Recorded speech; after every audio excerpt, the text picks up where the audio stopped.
நம்ம பண்ணையில் காலையிலேருந்து சாயந்தரம் கோழிகள் அடையிறது வர இன்றைக்கி என்னென்ன நடக்குது அப்படிங்கிறத இன்றைக்கி ஒரு வீடியோவாக போட்டிருக்கேன். வீடியோ பார்க்க வந்த எல்லோருக்குமே வணக்கம். நம்ம ஃபார்மில் பார்த்திங்க அப்படின்னா நாட்டுக்கோழிகளும் சோனாலி கோழிகளும் நம்ம வளர்த்துக்கிட்டு வரோம். நம்ம கோழிகள் பார்த்திங்க அப்படின்னா வெளி மேய்ச்சலில் நம்ம நல்லா பழக்கி வச்சுருக்கிறதுனால அதிகாலையிலேயே ஒரு 4:30 இல்லைன்னா 5 இருந்து எல்லா கோழிகளும் பார்த்திங்கன்னா நல்லா கூவிக்கிட்டு வெளியில் எப்படா டோரை திறந்து விடுவாங்க, மேய்ச்சல் போகலாம் அப்படின்ட்டு ரெடியாக நிற்பாங்க. நம்ம வந்து பார்த்திங்கன்னா ரொம்ப அதிகாலையில் கோழிகளை திறந்து விடுறது கிடையாதுங்க. நம்ம ஒரு 7 அந்த ரேஞ்சில் தான் நம்ம வந்து திறந்து விடுவோம். அது வரைக்கும் பார்த்திங்கன்னா எல்லா கோழிகளும் கதவை எப்படா ஓப்பன் பண்ணுவாங்கன்னு கதவுக்கும் பண்ணைக்கும் உள்ளேயா நடந்து போயிட்டு வந்துக்கிட்டே இருப்பாங்க. சேவல்கள் பார்த்திங்கன்னா நம்மகிட்ட நிறைய நிற்கிறதுனால எல்லா சேவலுமே பார்த்திங்கன்னா காலையில் கூவிக்கிட்டே இருப்பாங்க. நல்ல ஒரு சவுண்டாக பண்ணையே வந்து நல்லா கலகலப்பாக காலையில் வந்து இருக்குங்க. பண்ணையை பார்த்திங்க அப்படின்னா நம்ம ஓப்பன் பண்ணி விட்டதுமே எல்லா கோழிகளும் அவ்வளோ ஒரு ஸ்பீடாக வெளியில் வந்துடுவாங்க. பாருங்கள் எவ்வளோ ஸ்பீடாக போகிறாங்கன்னு. இவங்க இவ்வளோ ஸ்பீடாக போய் இறை சாப்பிட்றதுக்கோ தண்ணி குடிக்கிறதுக்கோ போகிறது கிடையாதுங்க. நேராக இங்கேருந்து வாழை தோட்டத்துக்குள்ளே தான் போவாங்க. வாழை தோட்டத்துக்குள்ளே தான் ஃபுல்லாக வந்து ஒரு அரை மணி நேரம் நல்லா வந்து ரவுண்டு அடிச்சுட்டு அப்புறம் பார்த்திங்க அப்படின்னா ஒவ்வொரு கோழிகளாக இறை சாப்பிட்றதுக்காண்டி நம்ம ஃபார்முக்கு முன்னாடி வந்துடுவாங்க. நம்ம அங்கே தாங்க இறை வச்சுருப்போம். அதனால் ஃபுல்லாக ஒவ்வொரு கோழிகளையாக வந்துடுவாங்க. இந்த கோழிகள் கூட பார்த்திங்கன்னா புறாக்களும் வந்து இறை சாப்பிடுங்க. பதிவாக வந்து ஒரு 7-8 புறா வந்து கூட்டமாக வந்து இறை சாப்பிட்டு போய்கிட்டே இருக்காங்க. கொஞ்சம் நேரம் ஆக எல்லா கோழிகளும் பார்த்திங்கன்னா வரிசையாக வந்துக்கிட்டே இருப்பாங்க. காலையில் நம்ம கோழிகளுக்கு ஃபஸ்ட்டு இறை போட்டுருவோம். இறை போட்டு தண்ணியுமே வந்து நல்லா பாத்திரத்தை கழுவி தண்ணி வந்து வச்சுருவோங்க. எல்லா கோழிகளும் பார்த்திங்கன்னா மேய்ச்சலில் இருக்கிறதுனால நல்லா ஆக்டிவாக இருக்காங்க. நம்ம ஃபார்முக்குள்ளே வந்து மழை நேரங்களில் மட்டும்தாங்க வச்சுருப்போம். மற்ற நேரங்களில் கோழியை வந்து நம்ம வெளியில் மேய்ச்சலில் தாங்க விட்டுருக்கோம். வாழைக்குள்ளே பார்த்திங்க அப்படின்னா நிறையா புல், அதுக்கப்புறம் களைச்செடின்னு நிறைய செடிகள் வந்து நிற்கிங்க. அதெல்லாம் வந்து நல்லா கொத்தி சாப்பிட்டுட்டு அதுக்கப்புறம் தான் பார்த்திங்கன்னா இறை சாப்பிட்றதுக்கே நம்ம ஃபார்ம் முன்னாடி வருவாங்க. காலையில் நம்ம ஃபார்மில் வந்து பார்க்கும்போதே கூட்டம் கூட்டமாக பார்க்குறதுக்கு அவ்வளோ அழகாக இருக்கும் கோழிகளை பார்க்குறதுக்கு. கோழிகளுக்கு பார்த்திங்க அப்படின்னா நம்ம கம்பு கொடுத்துட்டு வரோம். நம்ம எதுவும் கம்பெனி ஃபீடு எதுவும் கொடுக்கலைங்க. நம்ம வந்து இந்த மாதிரி கம்பு அந்த மாதிரி தாங்க இறை கொடுத்துக்கிட்டு வரோம். புண்ணாக்கு அந்த மாதிரி வைக்கிறோம். நம்ம கோழிகள் வாங்கும்போது இருந்த வெயிட்டை விட இப்போ நல்லா வந்து வெயிட்டு நல்லா வந்து ஏறி இருக்குங்க. நம்ம அசில் கோழிகள் பார்த்திங்கன்னா இப்போ பதிவாக நம்மளுக்கு வந்து முட்டை வச்சுக்கிட்டு இருக்காங்க. அது மாதிரி நம்ம நாட்டுக்கோழிகளும் முட்டை வைக்கிறாங்க. சோனாலி கோழிகள் பார்த்திங்க அப்படின்னா இன்னும் முட்டை இடலைங்க. ஆனால் முட்டை இடுற பருவத்தில் தான் இருக்காங்க. அப்புறம் ஒரு 9 மேலே பார்த்திங்க அப்படின்னா ஒவ்வொரு கோழிகளாக வந்து ஒரு 8 மணிலேருந்தே வந்து கோழிகள் வந்து முட்டையிடுறதுக்கு பண்ணைக்குள்ளே வந்துடுவாங்க. என்னென்னா நம்ம செட் பண்ணி வச்சுருக்க வீட்டுக்குள்ளே போய் முட்டை இடுறது மாதிரியே இல்லைங்க. உள்ளே போய் ஏதோ டூர் போன மாதிரி சுற்றி பார்த்துட்டு பதிவான இடத்துல தாங்க கொண்டு போய் முட்டையை இட்டுருவாங்க. மதிய நேரம் பார்த்திங்க அப்படின்னா நல்லா வந்து கூட்டமாக வந்து மறுபடி இறை சாப்பிட வருவாங்க. முட்டையிடுற கோழிகளை தவிர மற்ற எந்த கோழியும் பார்த்திங்கன்னா பகலில் பண்ணைக்குள்ளே போக மாட்டாங்க. ஃபுல்லாக வந்து இந்த வாழை தோட்டத்துக்குள்ளே தாங்க கூட்டமாக நிற்பாங்க. நல்லா அந்த புழுக்கள் பூச்சிகள் அதெல்லாம் பிறக்கி சாப்பிட்டுக்கிட்டே உள்ளே தான் நிற்பாங்க. ஒரு 2-3 டைம் வந்து முன்னாடி வந்து இறை மட்டும் சாப்பிட்டு மறுபடியும் வாழை தோட்டத்துக்குள்ளேயே போயிடுவாங்க.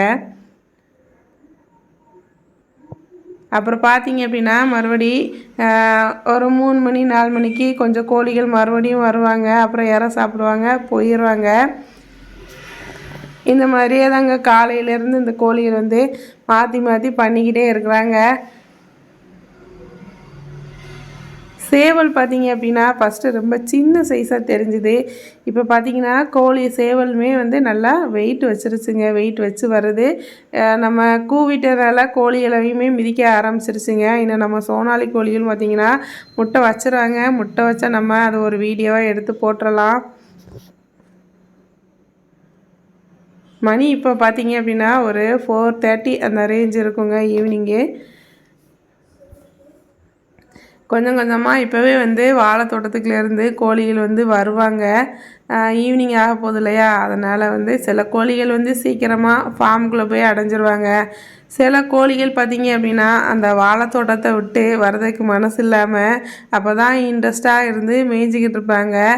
பாருங்கள், எல்லாம் அங்கே பாதி கோழி வந்துருச்சு. ஆனால் மீதி கோழியெல்லாம் உள்ள வாழை தோட்டத்துக்குள்ளே தாங்க சுற்றி வந்துக்கிட்டே இருக்காங்க.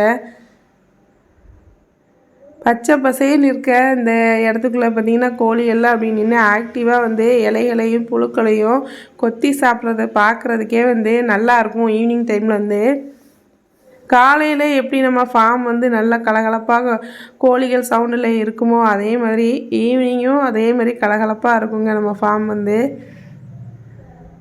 ஃபுல்லாக அங்கே வரைக்குமே பார்த்திங்கன்னா கோழிகள் வந்து நல்லா தூரமாக வர மேய்ஞ்சிட்டு வருவாங்க. ஃபுல்லாக வந்து நம்ம சுற்றி வந்து எதுவும் பென்சிங்லாம் போடலைங்க, ஒன் சைடு மட்டும் தான் போட்டிருக்கோம். நம்ம இடத்துக்குள்ளேயே வந்து நல்லா சுற்றிட்டு அப்புறம் முன்னாடி இற சாப்பிட வந்துடுவாங்க. இந்த கோழிகள் பார்த்திங்க அப்படின்னா நம்ம இற அங்கே கொஞ்சம் போட்டிருக்கோம், அதனால் வந்து நல்லா கூட்டமாக வந்து சாப்பிட்டுட்டு இருக்காங்க. ஃபஸ்ட்டு பார்த்திங்க அப்படின்னா அசில் கோழிகளும் நாட்டுக்கோழிகளும் தாங்க போட்டி போட்டு வந்து சாப்பிடுவாங்க. அவங்க சாப்பிட்டு போனதுக்கப்புறம் தாங்க சோனாலி கோழிக்கு வழியே விடுவாங்க. இந்த சேவல் பாருங்கள், நம்ம நாட்டுக்கோழி சேவல், இவங்க தான் வந்து நம்ம ஃபார்மோட தலைவருங்க. இவங்க வந்து இவங்களாம் சாப்பிட்டு போனால் தான் அடுத்த கோழிக்கு வந்து வழியே விடுறாங்க. அதனால் நம்ம பார்த்திங்க அப்படின்னா ஒரு 2-3 இடத்துல தனித்தனியாக நம்ம இற போட்டுருவோங்க. சண்டை எதுவும் வந்துடக்கூடாது அப்படிங்கிறதுக்காண்டி நம்ம தனித்தனியாக இற போட்டுருவோம்.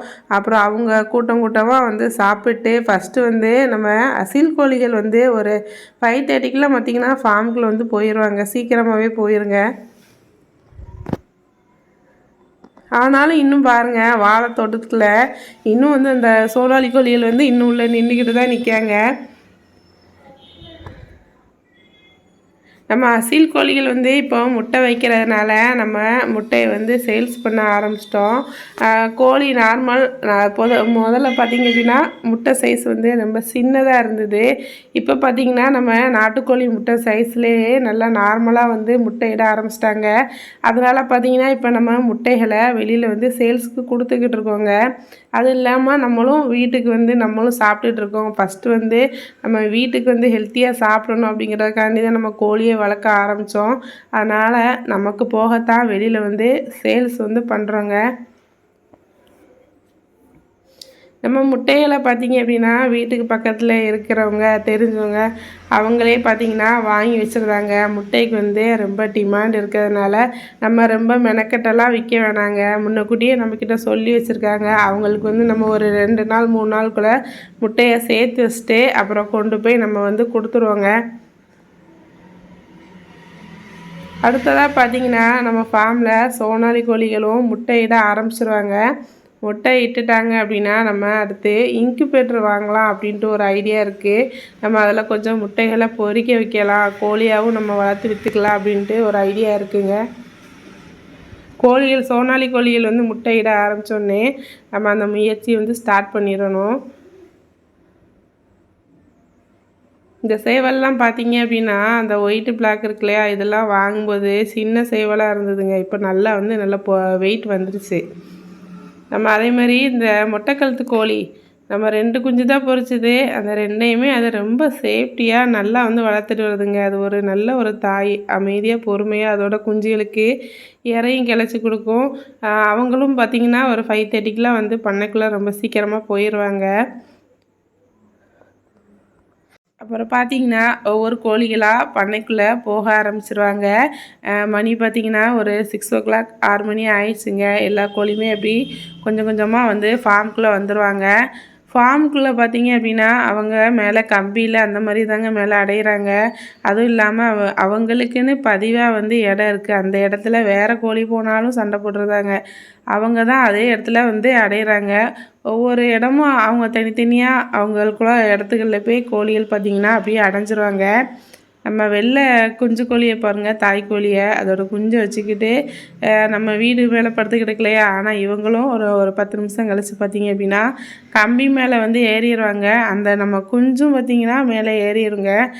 நாட்டுக்கோழி குஞ்சு இல்லையா, சின்னதுலேயே வந்து மேலே ஏறிடுதுங்க. அவ்வளோ ஹைட்டில் மேலே கிழிச்சிருது. இங்கே பாருங்கள், ஃபுல்லாக வந்து நம்ம மிஷின் மேலே கம்பி மேலே அந்த மாதிரி தாங்க கோழிகள் வந்து மேலே அடையிறாங்க.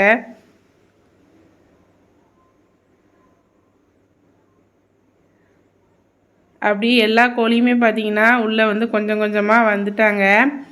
இன்னும் ஒரு சில கோழிகள் பார்த்திங்கன்னா வெளியில் வந்து நின்றுக்கிட்டு இருக்காங்க. அவங்களும் பார்த்திங்கன்னா வந்துடுவாங்க. இல்லை அப்படின்னா நம்ம கொஞ்சம் போய் களைச்சி பற்றி பண்ணைக்குள்ளே கொண்டு வரணுங்க. ரொம்ப லேட் ஆகிடுச்சு அப்படின்னா இருட்டுக்குள்ளே நம்ம வந்து போய் கோழியை வந்து உள்ளே பற்றி கொண்டு வர முடியாது இல்லையா? அதனால் கொஞ்சம் சீக்கிரமாகவே நாங்கள் உள்ளே வந்து களைச்சி பற்றி விட்டுருவோம். ஃபுல்லாக வந்து எல்லாம் பண்ணைக்குள்ளே வந்துடுவாங்க.